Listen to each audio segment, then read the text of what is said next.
Boa noite. Gostaria de agradecer a presença da doutora Norma, que veio dividir conosco um pouco da sua experiência, da sua vida, e nos deixar um depoimento para o Museu da PRS. É um depoimento assim importante porque para hoje e para o futuro. Então essa ideia assim de que a partir de alguns eventos que ela tenha selecionado e tenha imaginado assim que a marcaram na sua trajetória pessoal, na sua formação como psiquiatra e que tem relação com a PRS. Bom, em primeiro lugar eu quero agradecer esta oportunidade que eu considero carinhosa da APRS, de ouvir um pouco da minha vida e do que eu posso participar, não é, em relação a uma parte da nossa história aqui em Porto Alegre. Eu vi que antes de mim estava fazendo o depoimento o Valmor Piccinini, e a nossa turma, que foi a turma ATM 65, foi uma turma que tem vários psiquiatras. O Valmor, o Salvador Célia, que já faleceu, a Nara Caron, a Carmen D'Ameto, que está no Rio, o Jaime Daisson e outros. Então, alguma coisa naquela época nos levava à psiquiatria.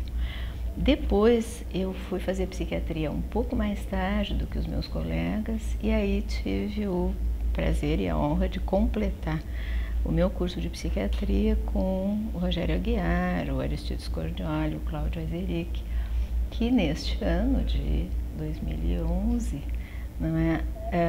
participamos juntos de um momento, para mim, notável, que parece que ficou também documentado, que foram os meus 70 anos, resolvemos que eram os nossos 40 anos de psiquiatria, junto com o nosso paraninfo, que é o Isaac Pechansky.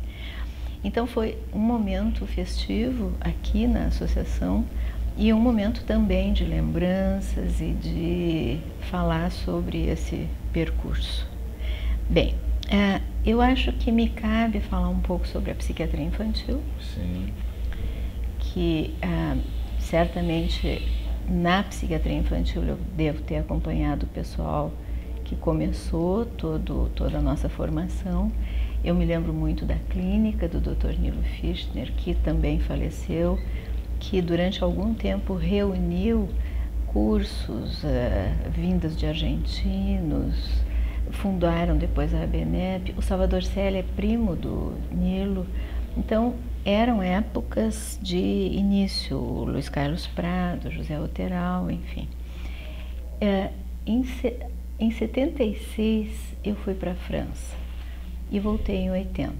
Então, este período que certamente marcou a minha vida tem, eu acho, repercussões, assim. Essa era uma época que certamente tu não te lembras, mas era uma época de ditadura, era uma época difícil aqui no Brasil. E a chegada naquele momento na França, a França aberta a serviços de primeira linha como nós não, vários, e todos eles com a possibilidade da gente circular, assistir reuniões clínicas, participar. Eu participava curiosamente, avidamente, eu ouvia. Então eu conheci o Lacan, olhei o Lacan, acompanhei os seminários, os famosos, acompanhei os seminários mensais da Piero Lanier no Hospital Santana, além do grupo do Binet, que era o Lebovici, o Jatquini, sobretudo o Jatquini veio aqui mais tarde, o Lebovici é bem conhecido. Era uma época na França muito especial, realmente, com muitos autores que a gente acabou lendo aqui no Brasil. Então, na volta, eu trouxe comigo este prazer de circular, de poder participar, pelo menos internamente, de manifestações, de gente, de reuniões, enfim. Então, naquele início, o pessoal, logo que eu cheguei, na volta, nos anos 80, o pessoal dizia que eu era ecumênica, porque todas as instituições, todas as jornadas, enfim, eu participava. Depois, e esta... Mas esse exemplo, assim, ecumênico é uma característica, uma marca da doutora Norma e que fica assim como um modelo e um exemplo a ser seguido por todos nós, e que ela agora está nos contando, assim, vamos dizer, da gênese dessa atitude, mas que, claro que também tem muito da sua... enfim, da sua característica pessoal, enfim, da sua disponibilidade pessoal. Sua generosidade pessoal. É sempre uma troca. Eu digo, o carinho com que as pessoas me recebem é que faz com que circule este interesse, né? Realmente. Então, o que foi acontecendo? E nestes anos todos, de 80, 90, eu estava olhando, pensando nesse depoimento, eu dei uma olhada nas datas. Eu vi, por exemplo, que o grupo, o Departamento de Psiquiatria da Infância e da Adolescência, se fundou em 1999. Então, eu acredito que nos últimos 11, 12, nos últimos 15 anos, provavelmente, é que a gente viu no nosso meio todo este desdobramento de várias sociedades, várias delas. O que acontece hoje em dia, eu acho que não acontecia assim outrora, é que as pessoas participam de mais de uma sociedade. Sim. E ao participarem de mais de um grupo, de mais de um estudo, enfim, podem fazer mais essas trocas de tal maneira que hoje eu já não posso acompanhar como eu gostaria, porque os eventos, os encontros, eles se multiplicaram de uma tal maneira, a partir do número das sociedades. Hoje tem 2 sociedades psicanalíticas e mais outros tantos grupos. É impossível, na verdade, acompanhar. A gente tem que fazer escolhas e muitas vezes elas coincidem. Bom, mas tem dentro da psiquiatria infantil, eu acho que é importante assim, quando eu voltei, eu encontrei o CEAPIA, que já estava fundado. O pessoal em geral acha que eu sou fundadora do CEAPIA, não sou. Eu realmente sou uma fiel participante desde então. Mas o CEAPIA foi fundado em 78, quando eu estava na França, pelo Luiz Carlos Prado, pelo José Alteral e pelo Fernando Kunzler, que representa já a volta do primeiro grupo, eu acho. Muita gente veio voltando depois, sim, mas o primeiro grupo que veio da Argentina, sim, e que depois veio a formar o embrião do CEP, depois da Sociedade Brasileira de Psicanálise, enfim, tem todos esses desdobramentos. Mas no CEAPIA, que eu permaneço até hoje, foi a primeira instituição com as características, dedicada especificamente à infância e adolescência. Começou lá essa atividade e sempre fazendo essa espécie de ponte, né, com a psiquiatria em geral e a psiquiatria infantil, então. Depois, eu acho que outro dado interessante, que eu não me lembro exatamente, parece que foi em 87, antes de 90, foi quando começaram os ciclos de avanços aqui na PRS. Sim, 87. Que eu acho uma das atividades realmente mais enriquecedoras. Assim, diretas para os sócios, eu participei de vários grupos e de quase todos os ciclos de avanços, né? Porque, assim como das jornadas, e em 82, 2 anos depois de eu ter voltado, eu fui para a PUC, a convite do Dr. Manuel Albuquerque, que tinha sido meu professor na URGS. E lá também eu fiquei, porque eu sou fiel. Lá também nós formamos, então, um grupo de psiquiatria infantil com gente. Agora a Rogéria entrou na direção vai entrar. Vai entrar na próxima diretoria. Isso, na próxima diretoria. A GIPSE tem estado muito presente aqui. a Esther Litvin um pouco menos e a Maria Lúcia Prates da Silveira. Mas isso acabou se formando um grupo de psiquiatria infantil lá na PUC, mantendo a relação aqui com a PAS. Também a gente sempre tem o departamento de psiquiatria da infância e da adolescência. Eu acho, francamente, eu acho muito interessante que quando eu ganhei em 2008 o primeiro prêmio participação da Associação de Psiquiatria do Rio Grande do Sul, eu fiquei muito encantada e disse que eu achava que não merecia. E eu acho mesmo, o que não significa que eu não fique muito honrada e que não tente de verdade representar o que eu acho que a direção viu na minha participação. Eu acho que ao longo desses anos eu não esperava isso, mas eu acabei me tornando professora. Eu tive muitos alunos na PUC, muitos alunos no CEAP, e eu acho que essa ideia de participar, de estar presente, de aproveitar, de confrontar, de integrar, de discutir, sim, é um modelo verdadeiro. Eu acho que a gente ganha muito com isso. Então, se é assim, que as novas gerações possam realmente seguir e aproveitar esta possibilidade. Exatamente, porque assim, quem convive com a doutora Norma, enfim, os colegas todos têm essa impressão, percebem e sentem exatamente isso que a doutora Norma está descrevendo, assim, essa disponibilidade e essa abertura com a diversidade, aprendendo, ensinando e aprendendo como se fosse, né, algo que pertence ao mesmo processo. Absolutamente certo. Eu acho que a gente se ensina, aprende e se aprende ensinando, e esse circuito todo não é, se faz permanentemente.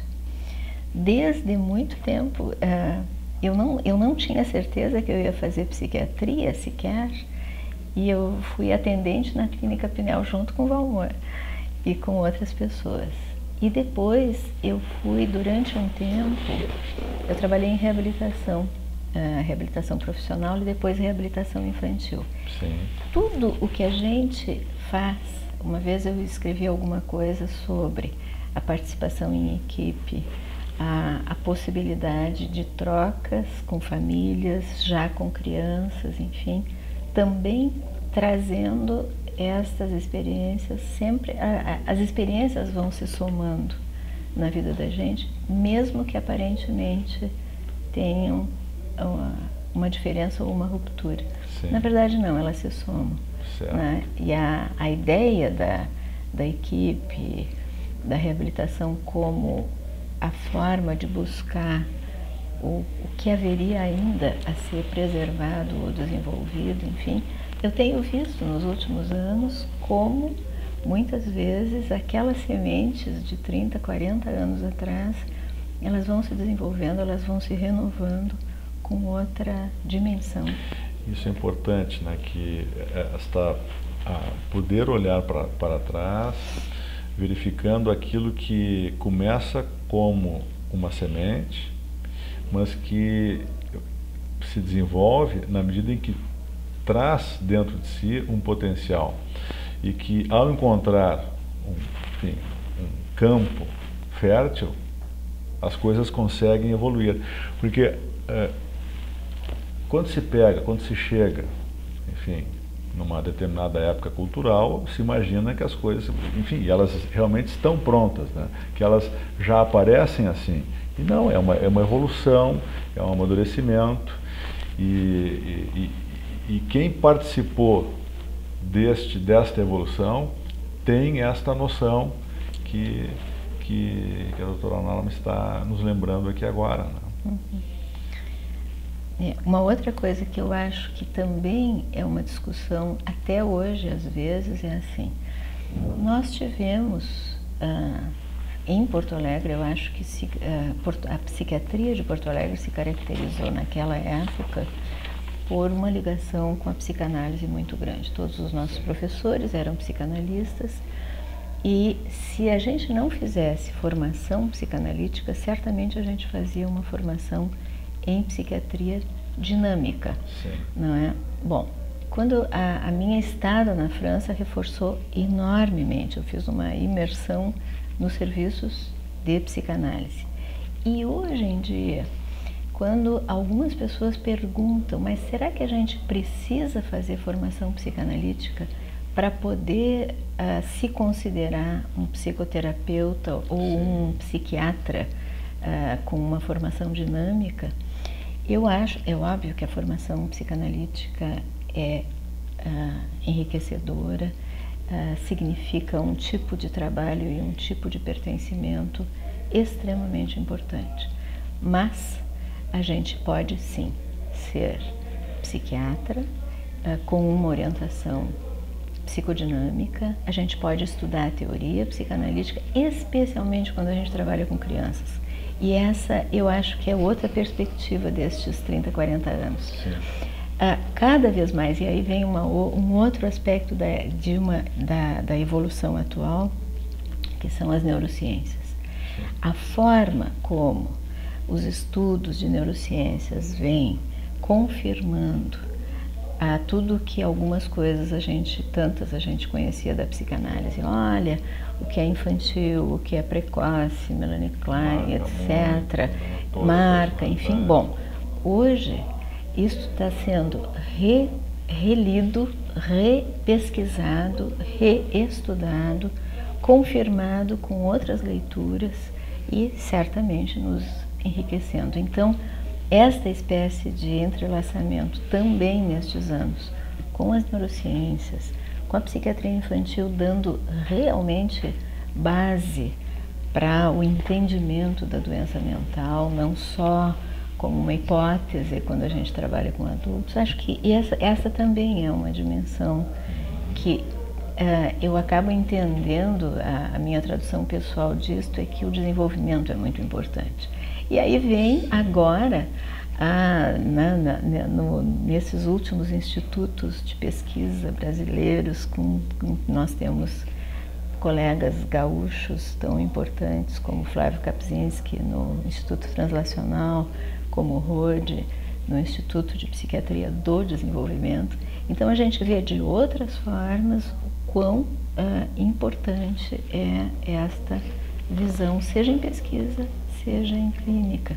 Então isso também tem sido uma visão destes últimos. Isso nós estamos assim, é como se nós estivéssemos assim num estágio, né, em que a gente sente, a gente percebe que é uma plataforma que já está posta, né, assim, das neurociências e desses conhecimentos que vêm junto, né, e que é uma semente muito prenhe de potenciais, né, que estão ainda por ser desenvolvidos, né, e que vão, ao fim e ao cabo, se juntando, né, se entrecruzando, né, tem intersecções com conhecimentos, como por exemplo da psicanálise, que já vinham há mais tempo, né, já estavam disponíveis há mais tempo. Eu acho que as próximas, eu não sei, atualmente as coisas andam com uma velocidade tão alta que não dá para prever o que vai. Eu acho que não dá mais para prever o que vai acontecer nos próximos 10 anos. 20, nem pensar. Mas de qualquer maneira, é uma coisa que eu gosto muito de dizer para o pessoal jovem, para os alunos em especial, que há uma série de questões de autismo, desenvolvimento, genética e ambiente, os entrelaçamentos, epigenética, enfim, pesquisas, toda a formação acadêmica que hoje se faz e que se multiplica. Bom, tudo isto é para a geração provavelmente que está aí. Eu acho que não é nem para as gerações. Eu acho que esta geração que está se formando agora tem uma perspectiva muito intensa, muito desafiadora, porque é preciso também que eles naveguem em termos de interesses, em termos de foco, em termos de experiência. É preciso reunir tudo isso. E é preciso que a PRS esteja atenta e com as suas antenas ligadas para que possa, de alguma forma, contribuir, como sempre fez, nesse processo, né, de talvez oferecendo um espaço, vamos dizer assim, receptivo e estimulante, né, para que tudo isso possa acontecer aqui no nosso meio, no nosso estado, que através de pessoas como a doutora Norma, enfim, ela lembrava, por exemplo, do seu tempo passado na França e da repercussão que isso trouxe a partir da repercussão nela pessoal, mas que trouxe também na sua trajetória, enfim, como professora, como educadora, como clínica. Isso é uma característica da PRS, poder aproveitar esses profissionais, essas pessoas, esses indivíduos que têm essa disponibilidade. Eu acho que a PRS, sem dúvida, é um espaço privilegiado e privilegia aos que aproveitam, né? Isso. Porque se podem fazer encontros, reuniões, estudos, as jornadas são interessantíssimas, os convidados, as trocas, enfim. Realmente é a história da participação, né, que enriquece a formação de todos. Mais alguma coisa sobre a infância, sobre a parte da infância, doutora Norma? Eu aqui estou olhando rapidamente a Olga Falseto, José Ovídio Valdemar, família. Eu acho que em infância, provavelmente, de novo, eu só vou repetir mais uma vez assim, eu acho que a infância desafia a integração, a técnica, a pesquisa, o olhar múltiplo sobre todos os aspectos que intervêm na formação de uma criança, seja uma criança numa situação precoce, seja numa situação escolar com todos os problemas que nós passamos, seja na adolescência. Outro dia também o pessoal perguntou assim, afinal, o que a gente poderia fazer mais trabalhando com crianças em termos da nossa sociedade? Bom, o salto aí é tão grande, é tão importante. Eu acho que com todo o interesse, com todo o prazer que eu tenho em trabalhar, estudar e participar, eu acho que eu faço pouco, muito pouco. E tudo que for feito, o único jeito da gente ficar tranquilo é dizer, bom, o pouco que cada um faz vai se somando, mas tem muita coisa para fazer.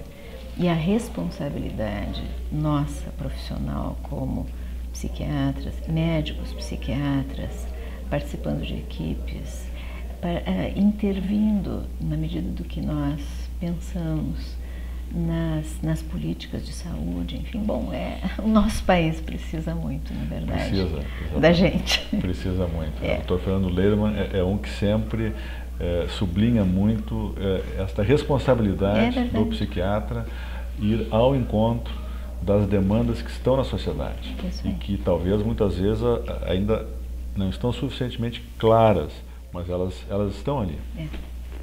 E acho que é uma responsabilidade, sim, da gente, ao pensar no indivíduo, poder fazer o translacional na verdade, para a sociedade, diretamente.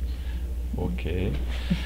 Bom, eu gostaria então de mais uma vez agradecer esse depoimento, essa parte da história e deixar assim expresso, né, que além vamos dizer, do modelo que a doutora Norma permite, enfim, compartilha com todos nós, também a atitude pessoal, assim, emocional, enfim, o valor também como pessoa, que isso não se pode de forma nenhuma dissociar da sua história como psiquiatra e profissional. Muito obrigado em nome da PRS e dos colegas. Eu agradeço de novo. Ok, muito obrigado.